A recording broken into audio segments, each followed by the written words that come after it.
Okay, so now we need to talk about biotechnology, which is an amazing uh, step forward in biological technology.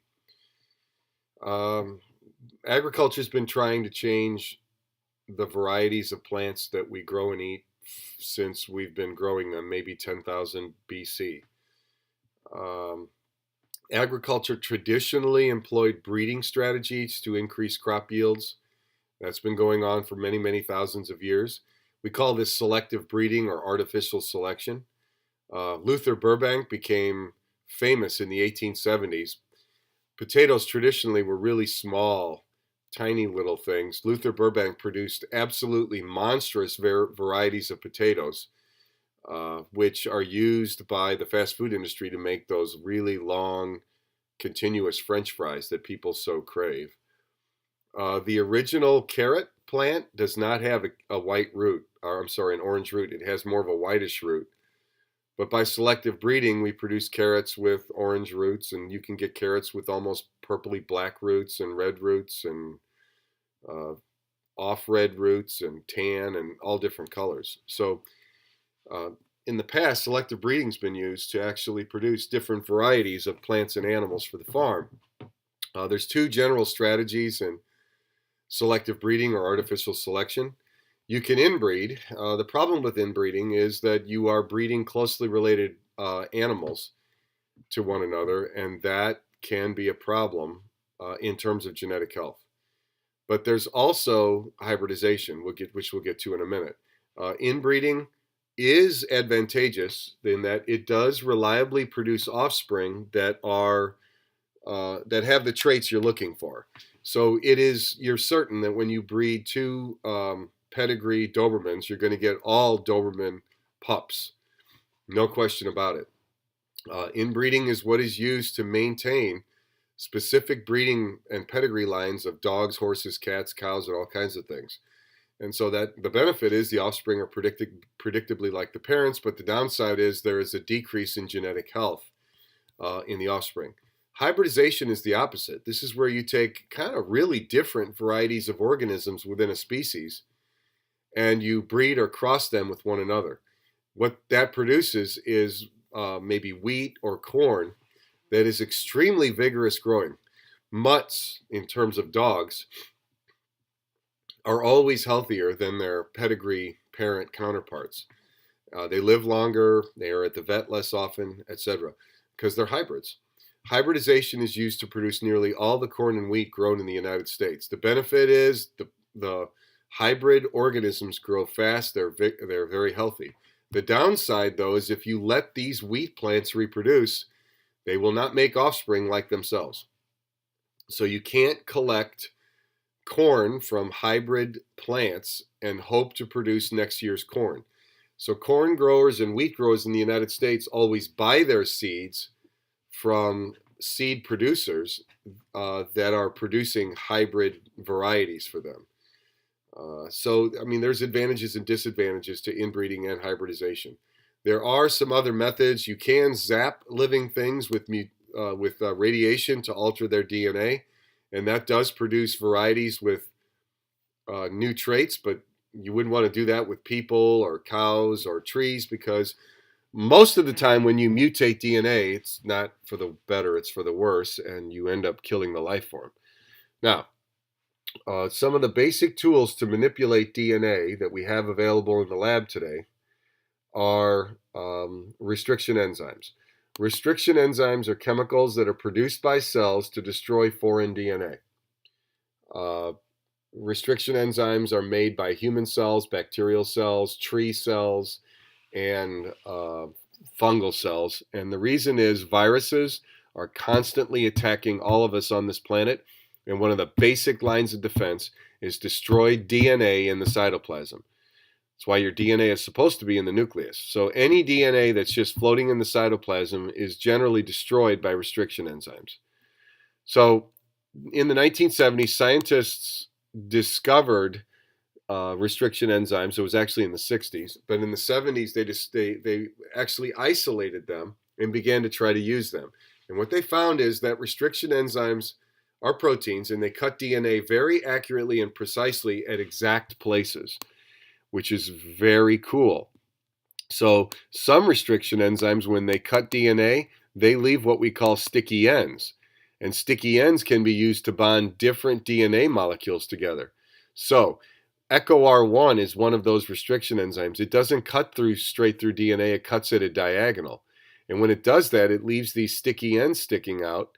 And you can use these sticky ends to bond DNA from a cow to DNA from a weed, and as a result make a wow, which is a weed cow. I don't know why you'd want to do that, but it's possible. Now, not only that, we can separate DNA with special equipment. We have some here in the lab, and you're going to use it. It's called electrophoresis equipment. Electrophoresis equipment separates DNA using electricity. It works similar to paper chromatography. The DNA separates by mass. This is an electrophoresis gel, and these big bright pink sections are pieces of DNA that's separated from one another. This band right here has bigger pieces and heavier pieces of DNA than this band, which has heavier pieces of DNA than this one, and so on. This is what the gel chamber looks like, and there's the power supply that runs these things. Let's take a look more specifically at gel electrophoresis. What I'm going to do is I'm going to BioBook, and I'm going to the special topics section, and I'm going to the tutorials. There I'm going to Biotechnology, and here I'm going to look at gel electrophoresis apparatus and electrophoresis animation. So here's the apparatus. You have to have a power supply that can generate about 100 volts. You need a tray and a box. This great big thing right here is the box, that's G. And sitting in the box is a tray. The tray, you can barely see the H there. There's a little H there. H is a tray. And in the tray is E. E is like a Jello. It's called agar, A-G-A-R. It's not made of the same stuff that Jello is that you buy at the store, but it has a consistency that's similar to it. These are wells that are in the gel that were put there by this structure, which is called a cone. This gadget right here is called a micropipette, and this micropipette can squirt microscopically small samples of DNA into these wells so they can be separated. So here's how this works in an animation. Let's suppose we just step through this. Here the micropipette is going to suck a little sample of DNA up out of that tube. So it sucks it up. Now there's a little sample of DNA in the tip right here. This is a disposable tip on this micropipette. What the micropipette is a super duper eyedropper. It can suck up exact quantities of microliters of DNA and then dispense them where you want to dispense them. So then you take the micropipette and you squirt the DNA into the well. Now this is looking at a tray from the side. In the tray we have a gel. That's this really light gray stuff. And in the gel we have a well. That's a well right there. Notice the well doesn't go all the way through. It's actually a little cup, and it's going to hold our DNA sample. So we squirt the DNA in there. There it is. When we turn on the electricity, the DNA will start to move out of the original well sample, and when it does, the big pieces go slow, the lighter pieces go faster, and the super light pieces go the fastest. DNA travels from the negative pole to the positive pole. The power supply, black wire, goes on the negative side. The red wire goes on the positive side. The well side is always the negative side in gel electrophoresis. Always, always, always. And that's how DNA is separated by gel electrophoresis. These bands, these pink bands, are the same thing as these black fragments. If they were glowing pink, they would totally represent these bands here that you see. Now, we're looking at the gel from the top now. Here, you're looking at the gel from the side. So, micropipettes are amazing gadgets. They come in many different shapes and forms. The micropipettes you're using will go from 0 to 20 microliters in volume. There's a liquid dispensing button at the top, letter C. There's a micro tip or the pipette tip ejector button, which is A. E is the disposable tip. D is the body of the pipette, which does all the work. And B is the volume that's going to be dispensed. When you push this little button down, there's always two stops. The first stop is your volume stop. The second stop is your ejection stop. So when you're sucking liquid up, you only use the first stop. But when you're ejecting liquids, you always push to the second stop because you need to push out extra air to push the entire volume of liquid out of your, micropipette tip. Now, when you separate DNA that's been cut up with restriction enzymes, you get barcode samples that kind of look like this. The barcode samples can actually be used to read the sequence of DNA nitrogen bases that are present in a DNA molecule. It's complicated, and we'll talk more about this in class. There's a tutorial that goes specifically over this. But if you just let a laser read the pieces of DNA as they're moving down the gel, a computer can actually read out the sequence of nitrogen bases that are in a piece of DNA, because in the lab you can actually make the different bases glow different colors. Adenines green, thymines red, and so on and so forth. So it's really kind of an amazing thing. Now, one of the basic lab techniques that we can do now to make DNA fingerprints of people and see if they've committed a crime or if they left DNA at a crime scene is PCR. PCR stands for polymerase chain reaction. It's a really nifty way of creating lots of DNA from a very small sample. So if you're at a crime scene and you're lifting DNA off a fingerprint, there is not enough DNA on the fingerprint to actually get a DNA actual. I need to point out the difference. A fingerprint in the past was always the shapes of whorls left by a thumb or a finger on an object. A DNA fingerprint, on the other hand, is a gel electrophoresis barcode of DNA that's been chopped up and then separated by gel electrophoresis. So you can't get a DNA fingerprint unless you have a lot of DNA to cut up and separate. So here's how you make a lot of DNA. You put your small sample of DNA into what is called a master mix. Now you have to buy the master mix from a company. When you do that, you then put your little sample into a PCR machine. And the PCR machine, let's take a look at what this looks like. Let's go to the top of this page. And let's look at PCR. And so right up, I don't believe I have a PCR machine in here, but I have the animation of PCR in here. So it turns out that when you heat DNA up to a high temperature, the double-stranded DNA separates, and PCR takes advantage of this. So when you heat DNA up to a high temp, it's single strands. Okay. If you then cool it in a PCR machine, special primers that are in your master mix will attach to the DNA at specific places. At that point, if you warm the sample up, the DNA will replicate from where those primers attached and produce extra copies of your DNA. The way PCR works is a machine heats your DNA up to 95 degrees Celsius to denature the DNA. That means to make it single-stranded. It then cools it back down to about 55 degrees Celsius to allow the primers to attach. Then you warm it up to about 75 Celsius to allow replication to occur. Now, if you do 40 cycles of that, you'll have over 1 trillion copies of DNA, which is totally sufficient to do a DNA fingerprint and show who left DNA at a crime scene. Absolutely amazing. Now, some of the last topics of biotechnology here. We can actually transform bacteria to make human proteins, which is really cool. In the past, human insulin was always obtained from the pancreases of dead pigs by butchering them and grinding up their pancreases. Today, we just have bacteria making human insulin for us. How do we do that? Well, basically what researchers did was they cut the insulin gene out of a human cell, and they used the same restriction enzyme to cut up a bacterial plasmid. A bacterial plasmid is a little loop of bacteria DNA that bacteria use to trade among themselves. So if you cut an insulin gene out with a restriction enzyme and you cut the plasmid with a restriction enzyme, when you mix the human insulin gene with the plasmid, what will happen is the sticky ends will fuse them together. But researchers also fused in an antibiotic resistance gene so that they could kill all bacteria in the culture that didn't pick up the insulin gene.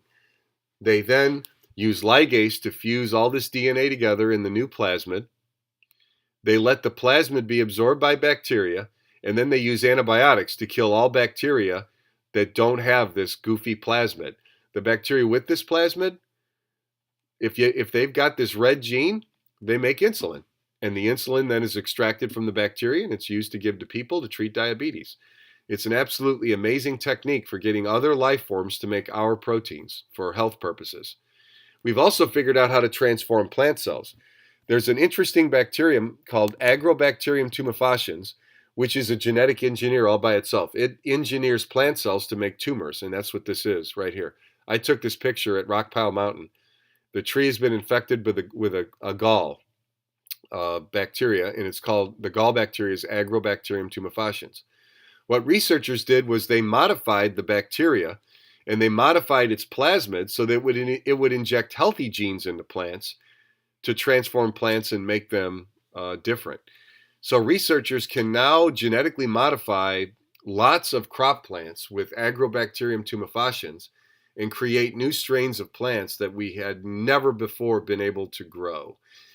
In fact, you can have plants making, somebody actually did this with the lightning bug gene.